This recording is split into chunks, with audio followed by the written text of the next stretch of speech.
Kamu yang suka dengan saham perbankan, mungkin ini adalah waktu yang tepat untuk mulai cicil atau mulai beli saham perbankan kita, seperti Bank BCA, Bank Mandiri, Bank BRI, dan juga Bank BNI.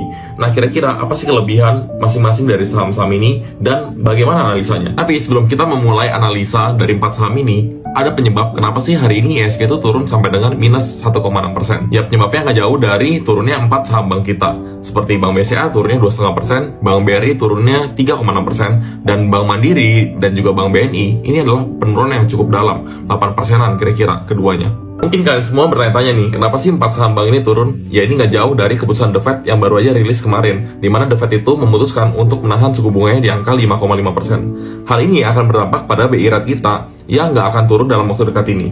Seperti kita tahu ya, BI rate kita itu baru aja naik dari 6 menjadi 6,25%. Dan ini menyebabkan saham perbankan itu terdampak secara langsung dari kenaikan suku bunga ini. Fed yang menahan suku bunganya di angka 5,5% itu nggak jauh karena inflasi mereka yang di atas ekspektasi pasar, di mana ekspektasi pasar adalah 3,4%. Sedangkan inflasi yang terjadi di US itu di angka 3,5%. Angka ini naik dibandingkan data bulan Februari, di mana angka inflasinya itu 3,2%, sedangkan bulan Maret data inflasinya 3,5%. Meskipun suku bunga saat ini tetap ditahan, tapi masih ada wacana atau narasi di mana Fed cut rate itu tetap akan dilakukan di tahun ini, setidaknya di kuartal 4 atau setelah telatnya kemungkinan itu di kuartal 1 2025. Ketika Fed cut rate dilakukan, pasar saham itu berpotensi mengalami kenaikan, terutama pada sektor perbankannya. Dan sekarang kita akan memasuki segmen yang paling teman-teman tunggu, yaitu adalah analisa keempat saham perbankan ini dan kira-kira saham mana yang harus kita pilih dari keempat saham ini. Ayo kita analisa.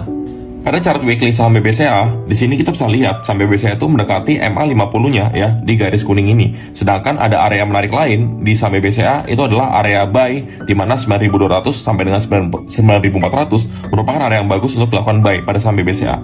Tapi secara risk to reward ratio sebetulnya BBCA itu bukan yang paling menarik.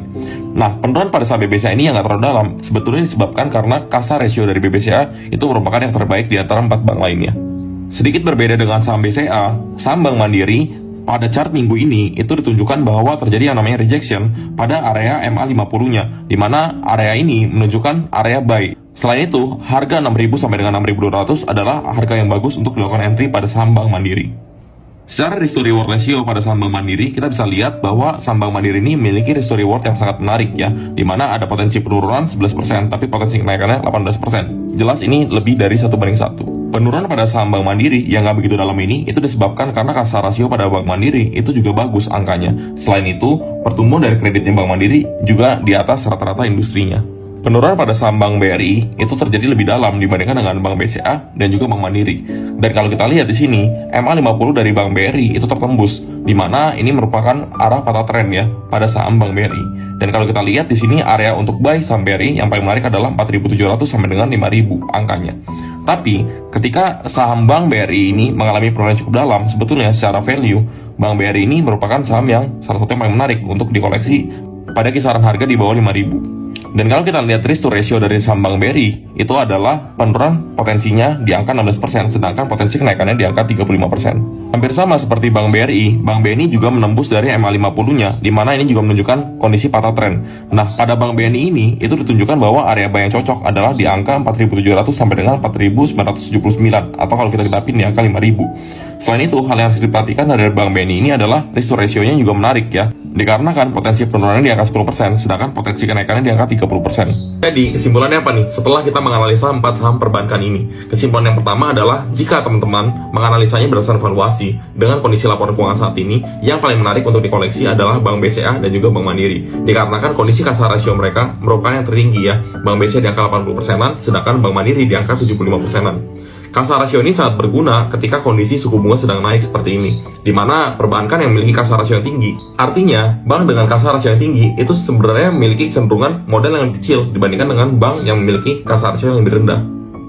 Tapi, jika kita melihat dari sisi harga, Bank BRI dan juga Bank BNI adalah yang paling menarik ya. Apalagi Bank BNI memiliki rasio keuangan yang paling rendah, yaitu PE ratio yang paling rendah dan juga PBV ratio yang paling rendah. Sedangkan pada Bank Mandiri dan juga Bank BRI itu sebetulnya mirip-mirip PE ratio dan juga PBV rasionya. Kalau saya ditanya disuruh pilih yang mana dari 4 bank ini, saya pilih semuanya aja, bagi rata aja semuanya. Misal punya modal 10 juta, kita bagi rata 2,5 juta setiap saham. Atau kita punya 100 juta, kita bagi rata 25 juta setiap saham. Karena 4-4 ini memiliki posisi yang bagus juga sebetulnya ya, tergantung dari sudut pandang kita menilainya seperti apa.